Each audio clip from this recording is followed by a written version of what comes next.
Fossils suggest that bees first appeared in the world in the early Cretaceous, 130 million years ago, just as flowering plants evolved. As pollinating insects, bees play a vital role in transferring pollen between flowers and ensuring fruit, nut, and seed production. 76% of food crops and 84% of all plant species in the world rely on insects, particularly bees, for pollination. Bees were widely known as a common insect, but are now considered to be endangered. This is the case not only in Germany, but also many other regions around the world.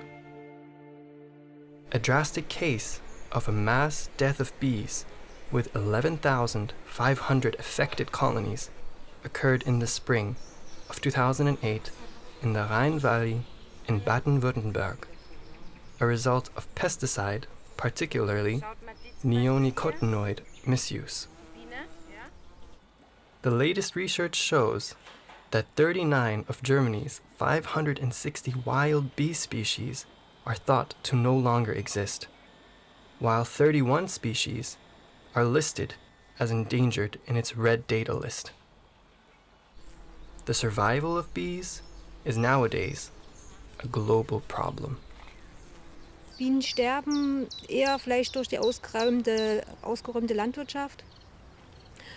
Dass halt nicht mehr so viel blüht. Auch in den Gärten oder sowas, wenn man guckt, viel abgemähter Rasen und nicht mehr vieles Blühendes. Also es ist ja nicht alles, was blüht, sozusagen bringt den Bienen was, sondern das müssen Blüten sein, die viel Nektar, viel Pollen liefern können. Und das auch teilweise zu einer Zeit, wo es halt sonst nicht viel gibt. Zum Beispiel nach der Linde, das sind die ganzen Massentrachten, sagt der Imker, sozusagen alles, was groß blüht, die ganzen Bäume sind dann vorbei. Dann wäre es gut, wenn dann noch ein Blühangebot ist, also wenn es noch Nektar für die Bienen gibt und auch für die Hummeln, der sozusagen auf der Wiese wächst. Ne? The loss of bees would have a series of serious consequences, including reduced crop yields as well as reduced honey supply. In Saxony-Anhalt, the situation is found for both its wild and managed bees. More than 1/3 of its wild bee species are considered threatened, and since reunification, the number of honeybees has declined by 85%. Bees are among a growing list of pollinator species in jeopardy of global extinction. A United Nations study warns a continuing trend could threaten the world's food supply. Why are bees thought to be disappearing, and why can they not adapt to the modern world?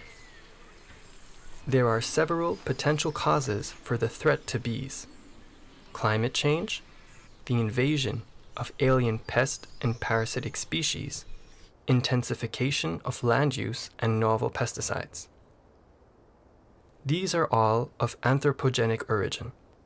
One major cause for the apparent decline of bees relates to our increased use of the land, agriculture intensification and urbanization, which reduces the living area of bees. Another factor is the use of pesticides, particularly the new class of pesticide termed neonicotinoid, which some beekeepers argue it is the main cause of the decline of the honeybee. In the fight against bee death, science can provide important advances. A researcher from Martin Luther University, Halle-Wittenberg, together with his British colleagues, have now demonstrated for the first time that wild bees are directly infected with fatal viruses and fungi derived from honeybees. Potentially, the emergence of this viral pathogen, which is a consequence of an invasive mite species in the honeybee, causes a higher mortality of honeybees and may also, as a consequence of its emergence, the emergence of the virus, spill over into wild bees and cause many of them to die as well. That is hypothesis at the moment, that the wild bees are dying or their populations are declining as a consequence of the virus, but certainly we know the virus is getting into the wild bees and it is pathogenic. What's difficult, though, is to evaluate the relative importance of land use change, pesticides, and pathogens along with climate change, because those four factors probably interact. My argument and our hypothesis is that the pathogens are particularly a problem, and we can see that for honeybees that is the case, and it's probably the major problem. Unlike honeybees, which are managed by beekeepers, wild bee species are more at risk. Wild bees face a double difficulty. They not only need to find flowers for their nectar and pollen, they also need to find a suitable site in the environment for nesting. They are important because some wild species are highly specialized and excellent pollinators of certain plants, which honeybees do not readily visit. Bees are not only essential as honey producers, but also pollinate vegetables, fruit, and field crops. The United Nations has determined that more than 70% of the world's 100 most important crops are pollinated by bees. What can we do to protect the bees? The topic of beekeeping has become an important research avenue of many universities and research institutes. What can be done about this problem? We first of all need to identify which is the most important problem so that we can address that one. I think for honeybees the most important are the pathogens, and there's a lot of work underway trying to identify what are the traits that honeybees have that make them more robust against these pathogens, and we're also engaged in some of that work using next generation sequencing, and also that's got to be combined with selective breeding for honeybees that are tolerant to viruses or the mites that transmit the virus. But in terms of the wild bees, there's more of a difficulty there because nobody is managing those wild bees.